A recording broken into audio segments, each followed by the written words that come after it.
Listo, buenas tardes. Ya son 2:15. Les di 5 minutos para que se puedan conectar tranquilamente. 2:10 es nuestro horario que realmente corresponde a nuestra clase y 2:15 ya vamos a estar arrancando. Relacionado al parcial práctico, eh, la siguiente semana no lo podemos dar porque obviamente es el tema de la feria y la subsiguiente clase. O sea, la semana siguiente de la feria ya es nuestro primer parcial práctico. El teórico ya los tengo revisados, pero no se los puedo entregar porque la clase de hoy es de manera virtual. Por lo tanto, el siguiente viernes se los voy a entregar para que los revisen, lo firmen y una vez ya ustedes den su examen práctico y den su examen y revisen su examen teórico, yo recién voy a subir nota al sistema. Entonces estoy hablando que voy a subir nota al sistema de aquí 2 semanas. ¿Qué más? Este ya vendría a ser nuestro segundo tema para el segundo parcial. Recuerden que el primer parcial fue sangre, hematopoiesis y primera parte del hemograma. Nuestro segundo parcial va a ser la segunda parte del hemograma porque vamos a seguir viendo hemograma. Vamos a avanzar el tema de hemostasia y coagulograma el día de hoy. La siguiente semana ya nos toca hablar de generalidades de anemia, que también lo vamos a dividir en dos partes, lo que es generalidades de anemia. ¿Listo? Bueno, con esa pequeña introducción y esas aclaraciones que les quería dar, vamos a empezar la clase. El tema de la asistencia, terminando la clase, minutos antes, voy a descargar la asistencia de todos los que asistieron a la clase. Así que si han empezado la clase, no se salgan porque recién al final voy a descargar mi lista de asistencia, ¿ya?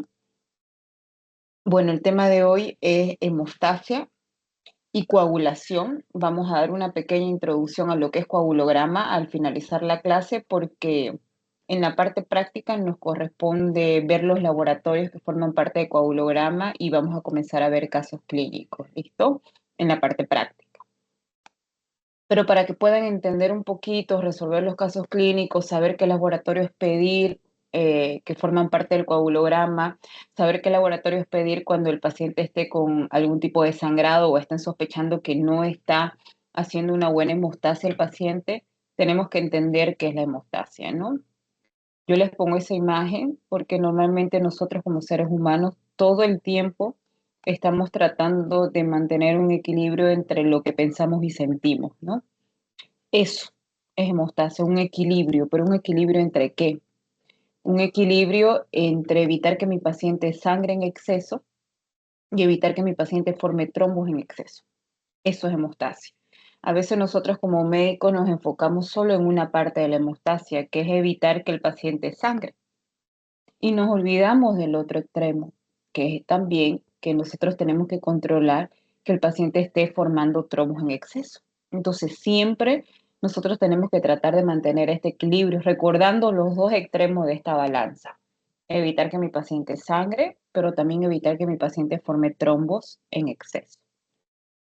Hemostasia yo lo voy a dar con un ejemplo para que más o menos se imaginen y después puedan entender lo que está en esa diapositiva. Ahorita imagínense y al cocinar se cortan con un cuchillo. Lo primero e inconscientemente lo que uno hace es apretar el dedo.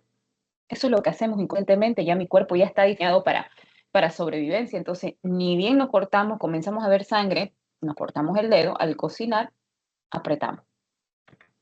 Ese proceso de apretar para nosotros lleva un nombre que se llama vasoconstricción. Ese proceso de vasoconstricción es como una alarma para las plaquetas. Cuando las plaquetas sienten que en alguna zona de mi cuerpo está habiendo vasoconstricción, ellas ya saben que tienen que ir a ese lugar. Entonces las plaquetas van corriendo al lugar donde hay ese proceso de vasoconstricción. Y cuando las plaquetas van corriendo a ese lugar, lo primero que hacen es adherirse una al lado de otra, que eso ahí se llama adhesión plaquetaria, y se agregan una encima de otra, que eso se llama agregación plaquetaria. ¿Por qué las plaquetas hacen este proceso de adhesión y agregación plaquetaria para formar el trombo plaquetario? Con esto les voy a dar otro ejemplo de las funciones de la plaqueta. Ahí donde ustedes están sentados, echados o parados, escuchando la clase, busquen la pared más cercana que está cerca de ustedes. Y fíjense que para que esa pared, ese muro se haya construido, se necesita de ladrillo. Bueno, esos ladrillos, imagínense que son las plaquetas. Para poder levantar un muro, para poder levantar una pared, yo necesito que los ladrillos estén uno al lado de otro y que después yo ponga los ladrillos uno encima de otro. ¿Para qué? Para poder levantar ese muro. Pero si yo levanto un muro de solamente ladrillo, yo lo empujo a ese muro con solamente ladrillo y por supuesto se va a caer. Entonces, ¿qué necesito para que ese muro esté duro, para que esa pared esté dura? Yo necesito de cemento. Ese cemento para nosotros es la fibrina. Entonces, imagínense que yo me corto con mi dedo con un cuchillo al cocinar, inmediatamente mi cuerpo va a hacer vasoconstricción en esa lesión, en ese vaso sanguíneo. ¿Por qué va a ser vasoconstricción? Porque en el proceso de vasoconstricción es cuando las plaquetas van a ese lugar donde está habiendo vasoconstricción. Las plaquetas vienen corriendo a ese lugar, se adhieren una al lado de otra, se agregan una encima de otra, levantan un muro, ese muro se llama trombo plaquetario, pero ese trombo plaquetario es frágil, que se puede deshacer, por lo tanto yo necesito que ese trombo plaquetario sea duro, sea resistente. O sea, necesito cemento en pocas palabras, y ese cemento para nosotros se llama fibrina. Yo necesito de fibrina para que ese trombo sea duro, sea resistente y pare el sangrado. Eso es hemostasia. La hemostasia se divide en varias etapas. La primera etapa del proceso de la hemostasia es la vasoconstricción, ya les dije. Sin un proceso de vasoconstricción no puede activarse todo el proceso de hemostasia. Fíjense que la hemostasia se divide en tres: hemostasia primaria, hemostasia secundaria y hemostasia terciaria, también llamada fibrinólisis. Recuerden que la palabra lisis quiere decir destrucción. Ojo con eso porque más adelante vamos a ver. Fíjense en la diapositiva que ustedes tienen al frente que en el lado derecho hay una columna de imágenes. Todo eso es hemostasia. Fíjense que al primera imagen el vaso sanguíneo está sangrando porque ha habido una lesión. Cuando comienza a haber una lesión en un vaso sanguíneo, ya sea de pequeño, de mediano, de gran calibre, comienza a sangrar, mi cuerpo automáticamente en ese lugar va a hacer vasoconstricción. Cuando hay vasoconstricción, ustedes ya saben que las plaquetas van a llegar corriendo a ese lugar. Las plaquetas llegan corriendo a ese lugar, se adhieren una al lado de otra, se ponen una arriba de otra, eso se llama adhesión y agregación plaquetaria, y forman el trombo plaquetario. Pero recuerden también que ese trombo plaquetario es débil. Entonces, si el sangrado es abundante, lo va a deshacer ese trombo. Yo necesito que ese trombo sea duro, sea resistente. Entonces necesito de fibrina. Se forma ese coágulo de fibrina, se hace duro y para el sangrado. Pero ahora imagínense lo siguiente. Imagínense, ustedes ya me han visto en clase, yo me muevo de un lado a otro. Imagínense que en ese trayecto de moverme hay una silla al medio. Por supuesto, yo no voy a poder pasar tranquilamente, me va a estorbar esa silla. Lo mismo pasa en este caso. Ese trombo que se formó duro y resistente estorba el camino de la sangre porque la sangre tiene que fluir de manera normal y ese trombo no está dejando que fluya normal por ese vaso sanguíneo. Entonces ese trombo se tiene que deshacer porque ya el sangrado ya paró. ¿Y cómo se deshace ese trombo? Gracias a la fibrinólisis o también llamada hemostasia terciaria. La hemostasia terciaria viene y lo destruye para que la sangre pueda pasar de manera normal. Ahora vamos a ver, ese es un resumen, vamos a explicar un poquito cada uno de estos tipos de hemostasia, pero antes de hablar de tres clases de hemostasia, que es primaria, secundaria y terciaria, yo quiero que quede claro algo. Hemostasia no es lo mismo que coagulación.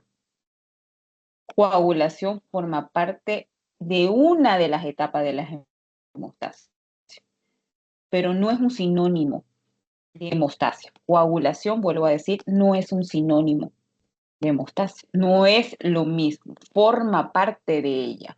La coagulación forma parte de la hemostasia. Pero cuando yo digo coagulación, no quiere decir que estoy hablando de una hemostasia completa.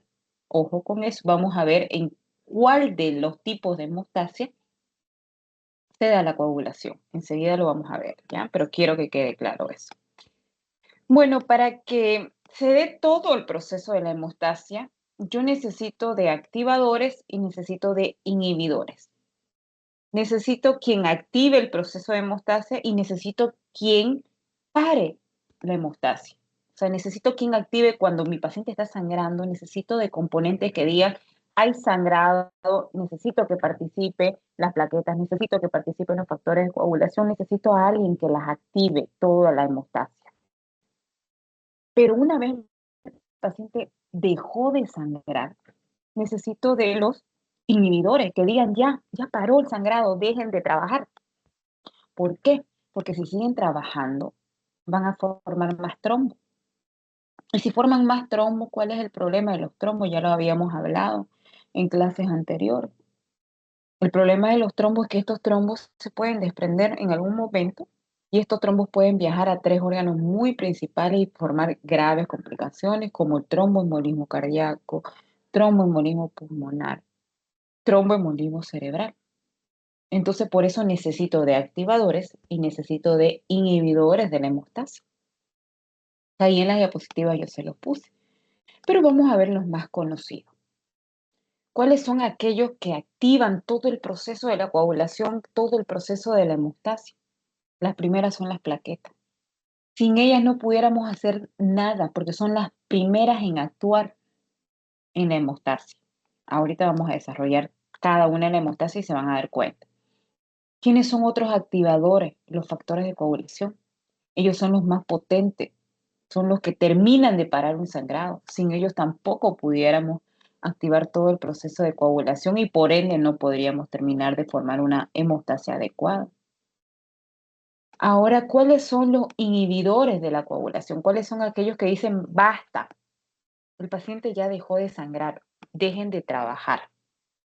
¿Cuáles son aquellos que inhiben la función de las plaquetas y los factores de coagulación? ¿Cuáles son ellos que le dicen a las plaquetas y a los factores de coagulación, ya, listo, paró el sangrado, ya, dejen de trabajar, pueden ir a descansar? Esos se llaman inhibidores. Y esa es la proteína C, la proteína S, la antitrombina 3 y la heparina. Preguntas que siempre les hago en el examen. ¿Hemostasia es lo mismo que coagulación? ¿Cuáles son los activadores de la coagulación? ¿Cuáles son los inhibidores de la coagulación? ¿Cómo se clasifica la hemostasia? ¿Qué es la hemostasia? Son cosas que tienen que tener claro. Ahora, comencemos a desarrollar cada una de la hemostasia. Ustedes como médico, y a mí lo que me interesa que aprendan, es que ustedes sepan de dónde a dónde empieza cada una de las hemostasias. ¿Dónde empieza la hemostasia primaria y dónde termina? ¿Dónde empieza la hemostasia secundaria y dónde termina? ¿Dónde empieza la hemostasia terciaria y dónde termina? Eso es lo que yo quiero que ustedes aprendan. Bueno, la hemostasia primaria empieza cuando hay una lesión en un vaso sanguíneo y comienza el sangrado. Cuando hay una lesión en el vaso sanguíneo y comienza a sangrar, lo primero que mi cuerpo va a hacer en ese vaso sanguíneo que está lesionado va a ser vasoconstricción. Y cuando hay vasoconstricción, acuérdense que es la alarma para las plaquetas. Las plaquetas van a ir siempre al lugar donde hay vasoconstricción. Entonces las plaquetas vienen corriendo a ese lugar. Se adhieren una al lado de otra, como pueden ver la imagen del lado izquierdo. Las plaquetas se están adheriendo una al lado de otra. Luego las plaquetas se están poniendo una encima de otra que se llama agregación plaquetaria. Y luego las plaquetas terminan de formar lo que se llama el trombo plaquetario. Hasta ahí es la hemostasia primaria. Comienza con el proceso de vasoconstricción y termina con la formación del trombo plaquetario. Eso es hemostasia primaria. Si no se activa de manera correcta la hemostasia primaria, no va a haber una hemostasia secundaria. Por lo tanto, yo necesito que termine su función la hemostasia primaria. Y una vez termine la función la hemostasia primaria, le va a decir a la hemostasia secundaria, listo, ya acabé mi trabajo, ya cumplí con lo que yo tengo que hacer, ahora te toca. Le va a decir a la hemostasia secundaria y la hemostasia secundaria va a comenzar a trabajar. Pero lo mismo, yo tengo que saber dónde empieza la hemostasia secundaria y tengo que saber dónde termina la hemostasia secundaria. Otro detalle que quiero que sepan, el proceso de coagulación se da aquí, en la hemostasia secundaria. Por eso en la hemostasia secundaria se da también la cascada de coagulación. Por eso la hemostasia secundaria se llama coagulación también. Aquí se da la cascada de coagulación. Aquí activan los factores de coagulación en esta hemostasia secundaria. ¿Dónde empieza la hemostasia secundaria? Empieza cuando ya la hemostasia primaria terminó y formó el tapón plaquetario, ahí empieza. La hemostasia secundaria sabe que su función es formar el trombo definitivo, hacer ese coágulo, hacer ese trombo, perdón, duro, resistente para parar el sangrado. Y la hemostasia secundaria sabe que la única forma de hacer ese trombo resistente, duro y para parar el sangrado necesita de fibrina.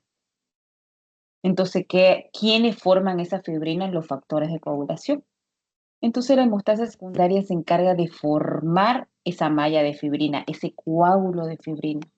Gracias a los factores de coagulación, la hemostasia secundaria le dice a sus 13 factores de coagulación, le dice, bueno, ya es hora de activar la cascada de coagulación.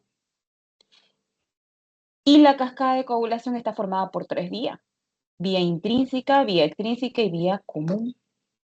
Por lo tanto, la hemostasia secundaria le dice a los factores de coagulación, activen la cascada de coagulación, activen las 3 vías y tráiganme fibrina. Eso le dice la hemostasia secundaria a los factores de coagulación. Entonces los factores de coagulación comienzan a trabajar y comienzan a formar fibrina. Si ustedes ven la imagen del lado derecho, hay como unas nubes de color celeste. Esas nubes de color celeste, imagínense que cada uno de los factores de coagulación que en su mano están trayendo fibrina. Cada uno de los factores de coagulación traen fibrina y lo depositan en el trombo plaquetario y hacen que ese trombo plaquetario sea duro y sea resistente y sea llamado coágulo definitivo o sea llamado trombo de fibrina, que también se lo conoce como ese nombre.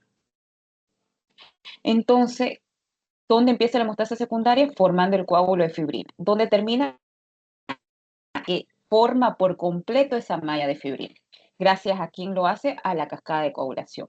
¿Y cómo se activa la cascada de coagulación? A través de las vías. ¿Y cómo se activan las vías? Gracias a los factores de coagulación. ¿Y cuántos factores de coagulación tenemos? 13, que los vamos a ver enseguida.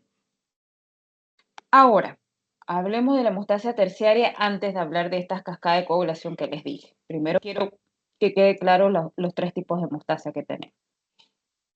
Listo, una vez la hemostasia secundaria formó el coágulo de fibrina, el tapón definitivo, ese trombo duro, paró el sangrado. Pero una vez que para el sangrado, ustedes saben que ese trombo que se formó se tiene que deshacer, porque si ese trombo persiste ahí, es un riesgo para el paciente. Por lo tanto, la hemostasia secundaria le dice a la hemostasia terciaria, listo, ya terminé mi trabajo, ya paré ese sangrado. Ahora te toca a vos evitar que ese trombo se siga formando y evitar que este paciente forme trombo. Entonces viene la hemostasia terciaria y imagínense que viene con un ladrillo, viene, perdón, con un martillo, viene con una pala. ¿Por qué viene con eso? Porque va a venir a deshacer ese trombo que se formó.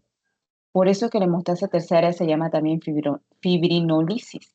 Nombre lisis quiere decir destrucción, porque viene y destruye ese trombo. ¿Para qué? Para que la sangre siga corriendo de manera normal su camino.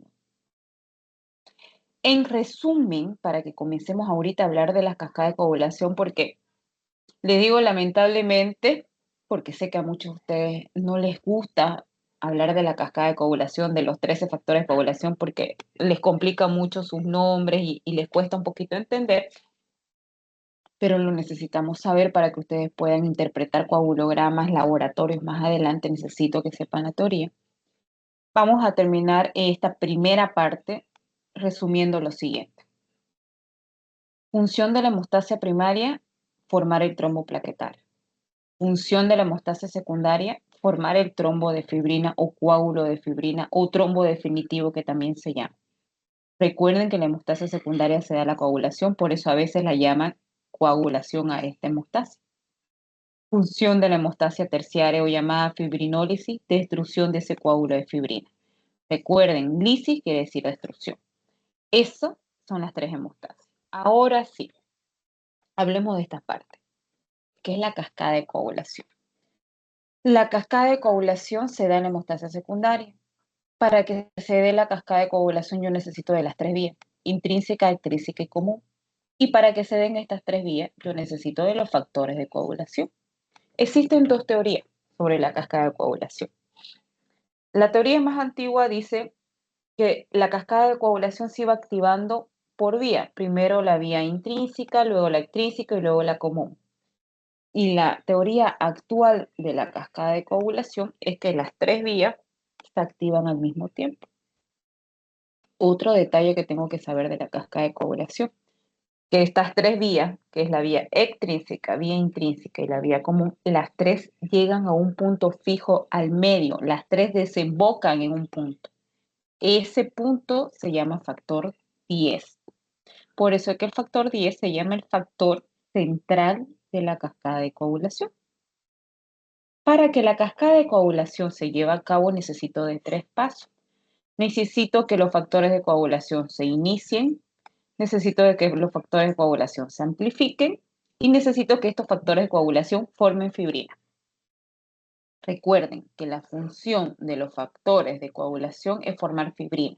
¿Para qué? Para que esa fibrina se deposite en ese trombo plaquetario y ese trombo sea más duro, sea más resistente y pare el sangrado. Esta imagen que les estoy mostrando ahorita es una cascada de coagulación que está formada por la vía intrínseca, que lo ven de color verde, la vía extrínseca, que la ven de color celeste, y la vía común, que lo ven de color naranja. Toda esa imagen que ustedes ven es una cascada de coagulación.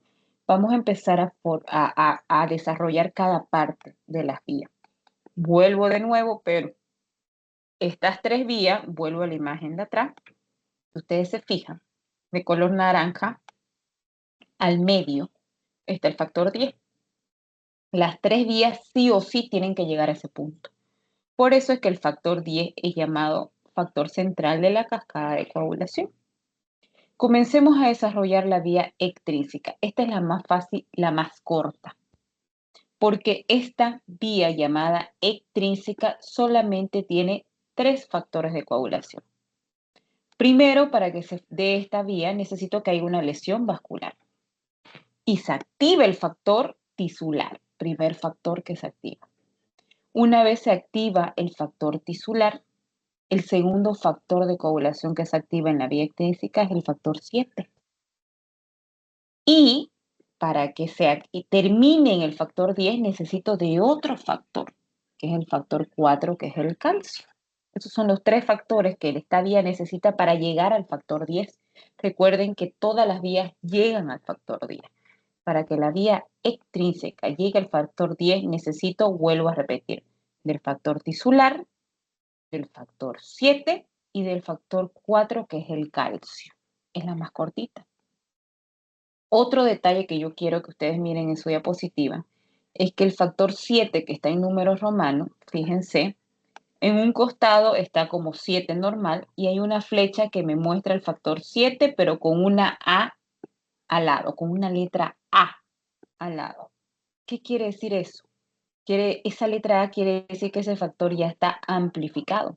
¿Recuerdan cuáles son los tres pasos para que las cascadas de coagulación se activen? O para que, perdón, los factores de coagulación se activen, pregunta el examen. Iniciación, amplificación y formación de fibrina. Entonces, fíjense que ese factor 7 primero está iniciado. Luego, cuando lo ven con la letra A, quiere decir amplificado. Y si ya está amplificado, quiere decir que ya es capaz de formar fibrina. Acuérdense lo que les dije hace rato. que cada factor de coagulación, su función es formar fibrina. ¿Y se acuerdan las primeras prácticas en laboratorio que tuvimos? Yo les hablé del calcio. Yo les dije por qué es tan importante que ustedes utilicen anticoagulante para tomar muestra de sangre. Porque el anticoagulante lo que hace es secuestrar el calcio para evitar que la sangre se coagule. Ahora miren en esa imagen que tienen al frente. El calcio está al medio de esos factores de coagulación porque el calcio lo que hace es todo el tiempo decirle a los factores de coagulación que se activen. Entonces es un factor que va a estar siempre en toda la cascada de coagulación. El calcio es un factor que va a estar en la vía extrínseca, intrínseca y común. Ahora veamos la vía intrínseca. Esta es la más larga. Aquí yo necesito muchos factores de coagulación para que llegue al factor 10. En cambio, en la vía extrínseca solo necesitaba 3. Ahora vamos a ver cuántos necesito acá para que esta vía llegue hasta el factor 10. Comenzamos con el factor 12, 11 después, 9, 8. Necesito 4 y el factor 4 son 5. Necesito de 5 factores de coagulación para que esta vía llegue al factor 10. Y fíjense en la imagen que tienen al frente. El factor 12 es el primero que participa en esta vía y luego se activa. Gracias a esto se activa un segundo factor que es el factor 11. Este factor se activa y da paso al factor 9.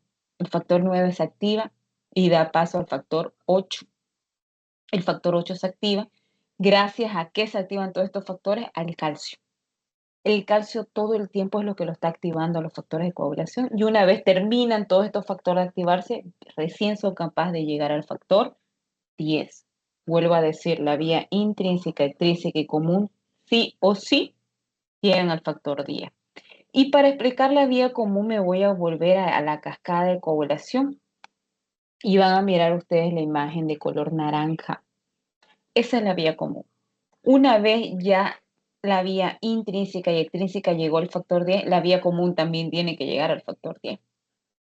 Pero para que llegue al factor 10, yo necesito que haya 3 tipos de conversión. La primera conversión es de protombina a trombina. La segunda conversión es de fibrinógeno a fibrina. Y la tercera conversión es de fibrina a polímeros de fibrina. ¿Qué es el dímero D? El dímero D es la última parte de la cascada de coagulación, llamado polímeros de fibrina. Eso lo vamos a ver después. Ahora ustedes como médicos tienen laboratorios para medir la vía intrínseca, tienen laboratorios para medir la vía extrínseca y tienen laboratorios para medir la vía común. Entonces, si ustedes tienen laboratorios, tienen que saber cuáles son los factores de la vía intrínseca, cómo actúa la vía extrínseca y cómo se activa la vía común. ¿Listo? Eso lo vamos a ver en práctica. Cuáles son las pruebas que me miden cada una de estas vías y cuáles son las pruebas que me permiten valorar cada tipo de hemostasis. Otra forma que se pueden aprender, quizás no la quieren en la imagen, quizás para ustedes es más fácil aprendérselo así como lo estoy mostrando ahora. Fíjense, todos los factores que forman parte de la vía intrínseca, la vía común solo es en el factor 10, pero existen 3 conversiones que les dije, protombina, tombrina, fibrinógeno, fibrina y de fibrina, polímeros de fibrina. Y la vía extrínseca que es la más corta. Pero doctora, en la imagen que usted mostró, ¿hay menos factores? Sí, porque fíjense que los factores que se repiten en la vía intrínseca y en la vía extrínseca es el factor 4 y es el factor 5, que son los 2 primeros factores que están adelante, que son los que empiezan. Porque el factor 4 es el calcio y yo les dije que el calcio está en todas las vías. Y el factor 5 es la proacelerina. Este factor 5 lo que hace es acelerar el proceso de la cascada de coagulación. Por eso es que también el factor 5 está en la cascada de coagulación en todas las vías. Ahora, cada número romano que yo les acabo de mostrar tiene un nombre. Puede que yo les pregunte esto. ¿Qué se llama el factor 5?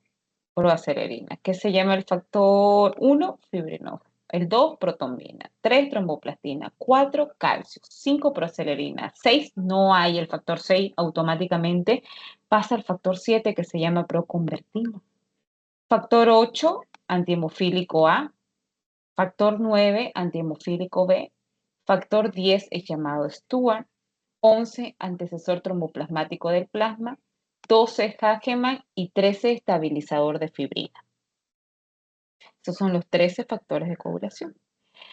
Ahora, para ir terminando todo esto de la parte teórica, ¿ustedes cómo hacen para ver que todo este proceso de hemostasia se esté llevando bien en el paciente?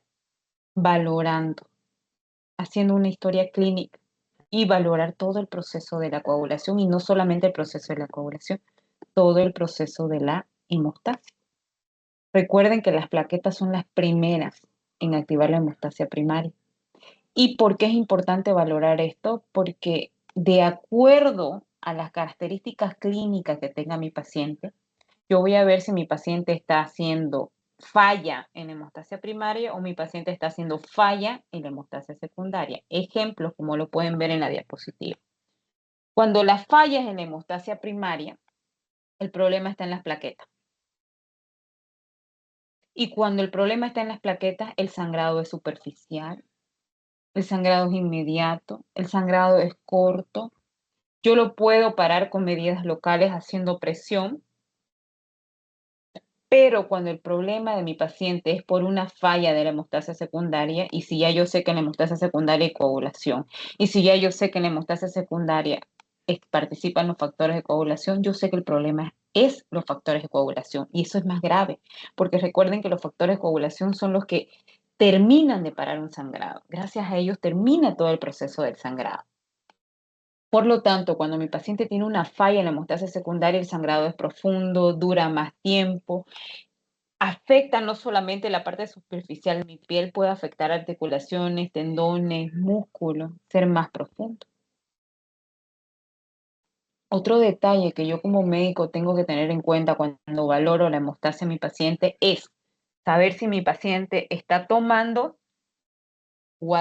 antiagregante plaquetario o está tomando un anticoagulante plaquetario. Son dos cosas completamente diferentes.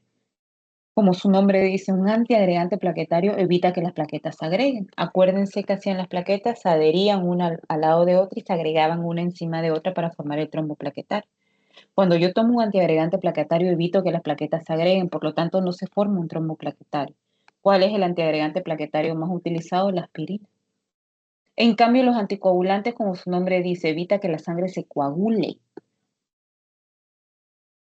Por lo tanto, un antiagregante plaquetario inactiva la hemostasia primaria y un anticoagulante inactiva la hemostasia secundaria, porque si nosotros hablamos de anticoagulante, evitamos el proceso de la coagulación. ¿Y dónde se da la coagulación? En la hemostasia secundaria. Por lo tanto, la hemostasia primaria, la aspirina trabaja en la hemostasia primaria y los anticoagulantes trabajan en la hemostasia secundaria. Tenemos dos grandes familias de anticoagulantes. Uno, que son los llamados inhibidores de la vitamina K. Por ejemplo, la warfarina es la más utilizada. Y luego tenemos los anticoagulantes llamados de la nueva generación, que estos anticoagulantes son más potentes porque secuestran al factor 10. Y acuérdense que les dije yo, el factor 10 es el factor principal. Es el que queda al medio, es el que todas las vías llegan a este factor 10. Es más potente los anticoagulantes de nueva generación porque son los que inactivan o secuestran al factor 10. ¿Listo?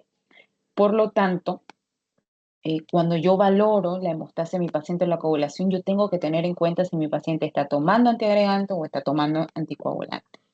¿Por qué debo saber eso? Porque, ¿qué pasa si mi paciente ya toma un anticoagulante y tiene un sangrado? Imagínense un paciente que es anticoagulado y tiene un accidente y está sangrando. Lo primero que yo tengo que saber es qué tipo de anticoagulante está tomando. Si es un anticoagulante que inactiva la vitamina K o es un anticoagulante que inactiva el factor 10. Porque de acuerdo a eso yo voy a actuar. Pero la pregunta es, pero doctora, ¿y si mi paciente está inconsciente, está sangrando? No sé si toma anticoagulante, pero no deja de sangrar y supongo que sí está tomando anticoagulante. Ahí no es supongo, porque existen laboratorios que a ustedes les va a dar idea si el paciente está tomando anticoagulante. Eso es lo que vamos a conocer en la clase práctica. ¿Qué pruebas de laboratorio puedo yo solicitar? en estos casos de emergencia. Pero si yo no sé si mi paciente toma anticoagulante, mi paciente no deja de sangrar, tengo que entrar a quirófano. Obviamente lo que yo tengo que utilizar en ese paciente, aparte de concentrado de glóbulos rojos, va a ser el plasma fresco congelado, va a ser el crío precipitado y va a ser factores de coagulación. Porque acuérdense, ¿quién es el que para por completo el sangrado? La hemostasia secundaria. Y la hemostasia secundaria se da la cascada de coagulación y la cascada de coagulación se da gracias a los factores de coagulación. Entonces, si mi paciente no está dejando de sangrar, probablemente, digo probablemente, porque con los laboratorios es la única forma que yo sepa, probablemente sea un problema de factor de coagulación. Y lo único que yo puedo colocarle a mi paciente que tiene factor de coagulación es el plasma. Por eso es que tienen que acordarse cómo está dividida la sangre y acuérdense que en el plasma están los factores de coagulación. Como médico, por eso yo tengo que pedir un coagulograma. El coagulograma es un conjunto de pruebas que me permiten valorar la hemostasia total de mi paciente.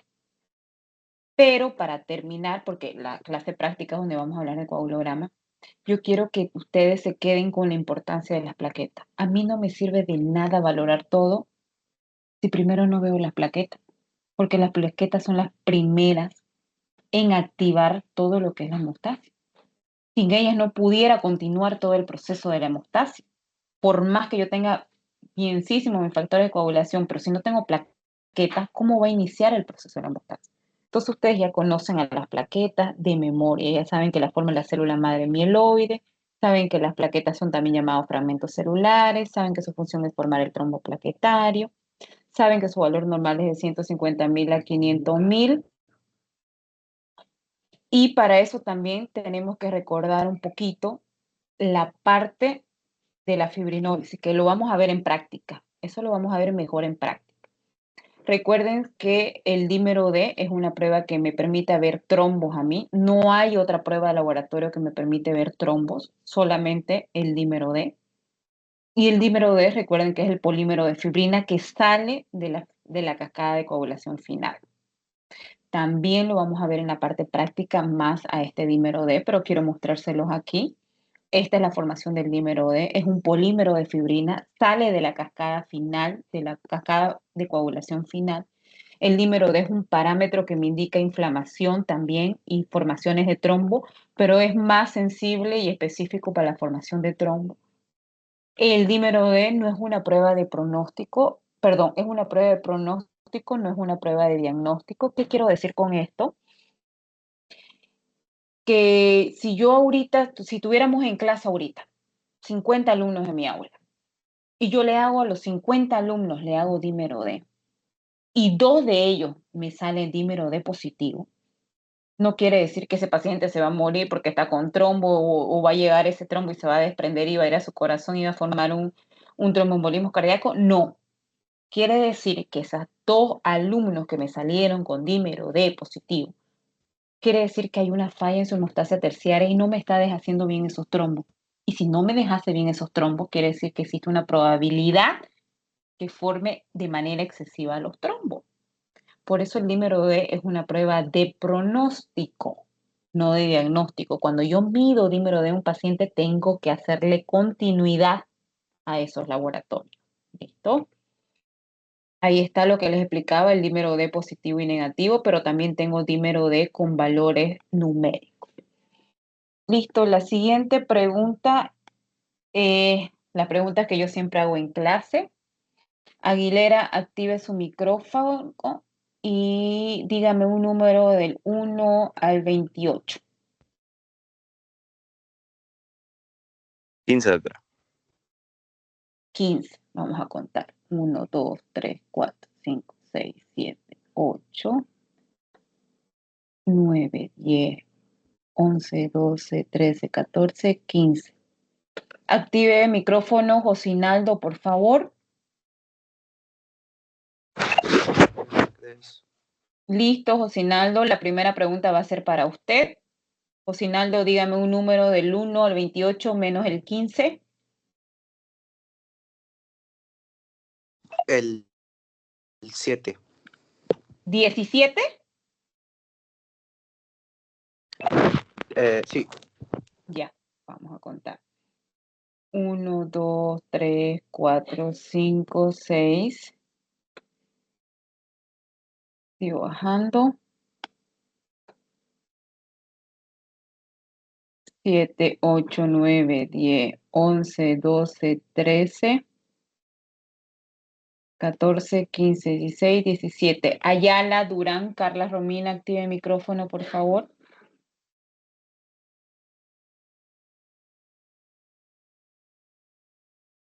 Segundo llamado.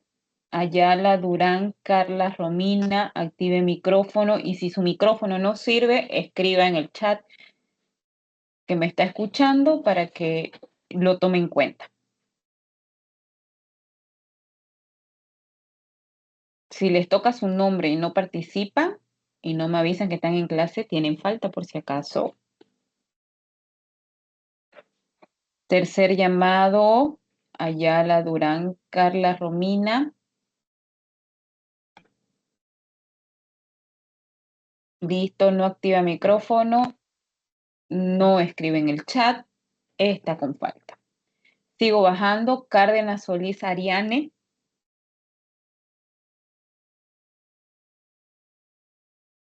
Presente, doctora. Muy bien. La segunda pregunta es para usted, Cárdenas, ¿ya? Listo. Primera pregunta, Josinaldo. Segunda pregunta, Cárdenas. Lean la pregunta y cuando estén listos con la respuesta, activan micrófono y me dan su respuesta.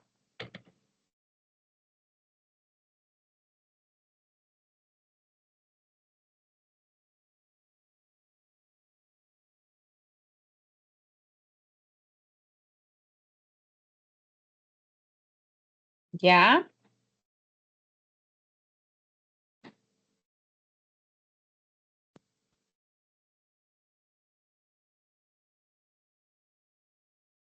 ¿Ya se puede contestar?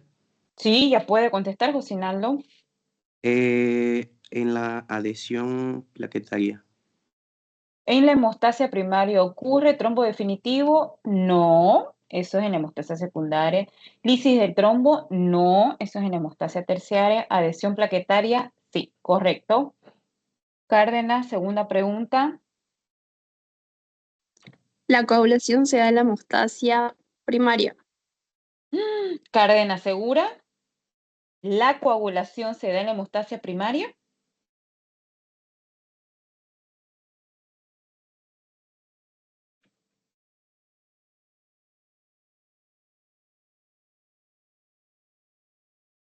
Cárdenas, segunda oportunidad. ¿Está segura que se da en la hemostasia primaria? No, creo que se da en la secundaria que había dicho. Sí, exactamente. La coagulación se da en la hemostasia secundaria, no primaria, porque te escuché, creo, primaria que dijiste. Secundaria, Sí, pasa que me confundí. secundaria, muy bien. Listo, con esto terminamos. 50 minutos la clase, no necesito más tiempo. Espérenme un segundo antes que se salga. Estoy descargando la lista de asistencia, no se salgan porque si no se van a quedar sin asistencia. Denme un segundo, por favor.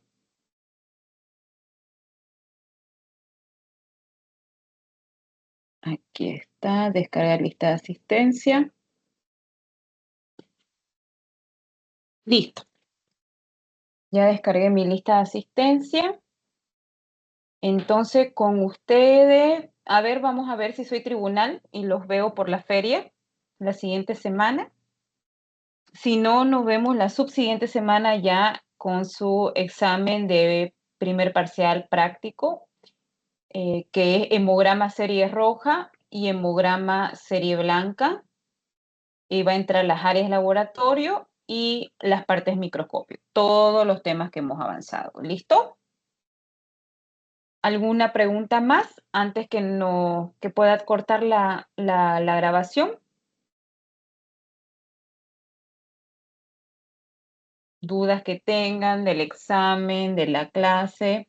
Núñez, veo su mano levantada. ¿Tiene alguna pregunta?